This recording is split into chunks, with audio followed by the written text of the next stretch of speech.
चलिए इसी बीच आपको सीधे ले चलते हैं गोरखपुर, जहां पर मुख्यमंत्री योगी आदित्यनाथ एनसीसी प्रशिक्षण एकेडमी का शिलान्यास कर रहे हैं। तालियों के साथ माननीय मुख्यमंत्री महोदय का हार्दिक स्वागत एवं अभिनंदन। साथ ही पंचमुखी भगवान हनुमान की यह प्रतिमा और स्वागत के लिए हम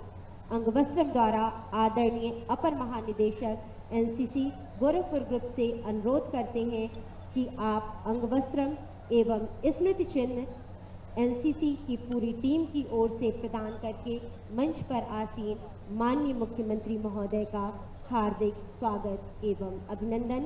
अंगवस्त्रम एवं यह संरक्षक के रूप में उत्तर प्रदेश शासन के माननीय मुख्यमंत्री महोदय का आदरणीय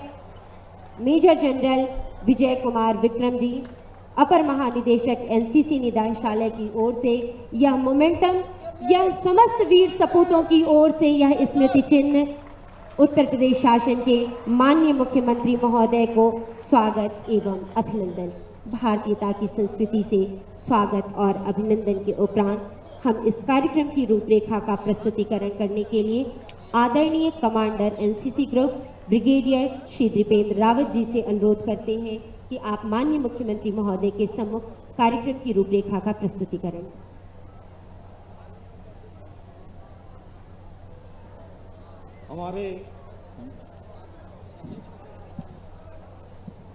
हमारे माननीय मुख्यमंत्री योगी आदित्यनाथ जी और हमारे कैडेट्स के परम आदरणीय महाराज जी, मंच पर आसीन सभी विशिष्टगण, सामने दर्शक दीर्घा में बैठे विशेष अतिथिगण और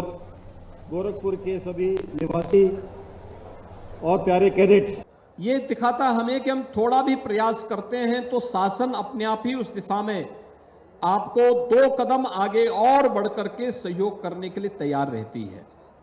पहल किए जाने की आवश्यकता है और आपने पहल की तो उस पहल का परिणाम भी आपको सुखद रूप में यहां पर देखने को प्राप्त हुआ है। आज आवश्यकता है हम सब इस बारे में देखें कि जैसे सरकार आप पर हर प्रकार से सहयोग करने को तैयार है, ऐसे ही हमारा प्रयास होना चाहिए कि चाहे वह आपकी पढ़ाई लिखाई का हो, चाहे वह आपको जीवन में प्रशिक्षण दे करके एक सही मार्ग की ओर अग्रसर करने का कार्य हो। ये दोनों कार्य आज सरकार पूरी प्रमुखता के साथ करने का कार्य कर रही है और जीवन के हर एक क्षेत्र में, क्योंकि उत्तर प्रदेश जैसा राज्य में इस एकेडमी का अपना महत्व है। उत्तर प्रदेश देश की आबादी का सबसे बड़ा राज्य है और मुझे यह जान करके और ये बताते हुए प्रसन्नता है कि हमारी 56% से अधिक आबादी ऐसी है जो आबादी कामकाजी है, जिस आबादी के द्वारा अपने परिश्रम और अपने पुरुषार्थ से प्रदेश और देश के विकास में जो योगदान दे रही है। आप सोचिए, अगर ये 56 से 60% आबादी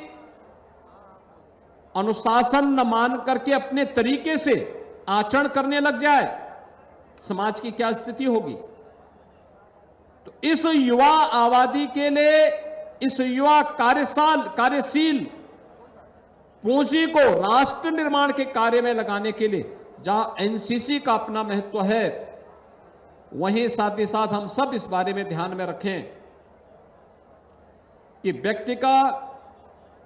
स्वयं का कोई अस्तित्व नहीं। अगर वह स्वयं के लिए जी रहा है तो उसका कोई मायने नहीं होता है।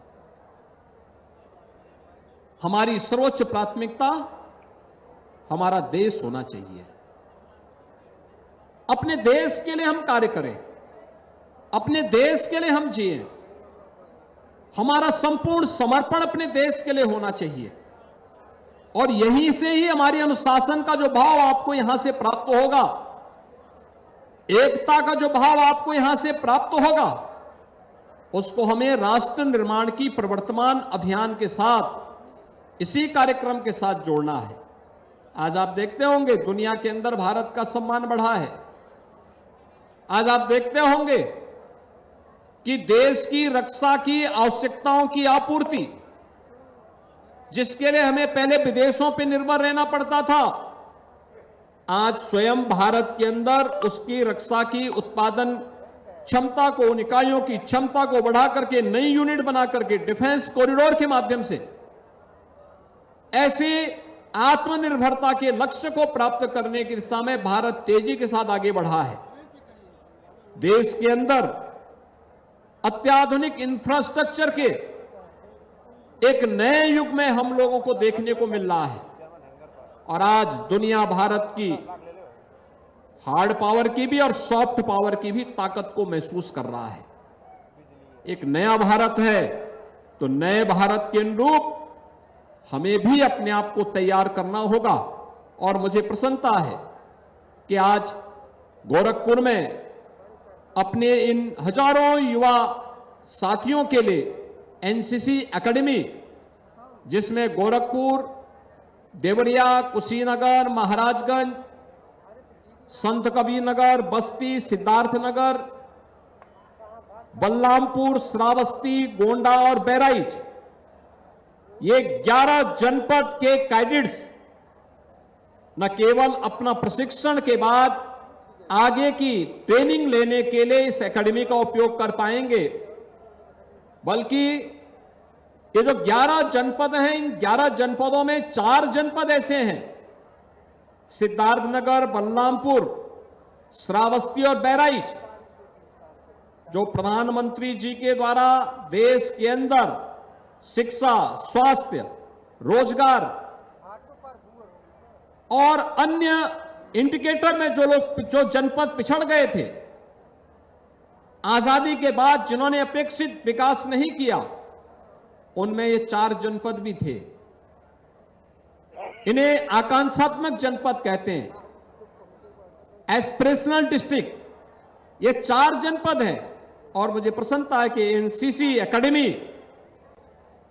और यहां से निकले हुए जो प्रशिक्षित कैडेट्स होंगे, ये इन एस्पिरेशनल डिस्ट्रिक्ट को एक विकसित जनपद के रूप में विकसित करने में अपनी भूमिका का निर्वहन करने में अपना योगदान दे पाएंगे। प्रधानमंत्री जी के आत्मनिर्भरता के लक्ष्य को प्राप्त करने में हमें सफलता प्राप्त हो पाएगी। आज यह कार्यक्रम यहां प्रारंभ हो रहा है और मैं चाहूंगा कि एनसीसी निदेशालय, शिक्षा विभाग, स्थानीय प्रशासन तीनों मिलकर के बेहतर समन्वय के माध्यम से एक समय सीमा के अंदर इस एकेडमी के निर्माण के कार्य को हम पूरा करें, जिससे इसका लाभ यहां के छात्र छात्राएं ले सकें। दूसरा, हमारा प्रयास जरूर कुछ चीजों का होना चाहिए। जहां भी हमारी इस प्रकार की एकेडमी बने, वहां पर एक तो पूरा हरा भरा वातावरण होना चाहिए, अधिक से अधिक वृक्षारोपण करना, क्योंकि प्रशिक्षण कभी कभी भीषण गर्मी में भी हो सकता है। कैंप्स लगते हैं तो उस समय गर्मी भी हो सकती है और उस दौरान शीतलहरी भी हो सकती है। हमें उसकी परवाह नहीं करना है। सर्दी हो, गर्मी हो, बरसात हो, इन सब की परवाह के बगैर राष्ट्र निर्माण के लिए किसी एक अभियान के साथ अगर हमें जुड़ने की आवश्यकता पड़ेगी, तो इसकी परवाह के बगैर हम सब अपने आप को समर्पण भाव के साथ उसके साथ जूझ पड़ेंगे। जहां यह भाव हमारे मन में होना चाहिए, हम यह भी तय करें कि इस दौरान हम लोग काफी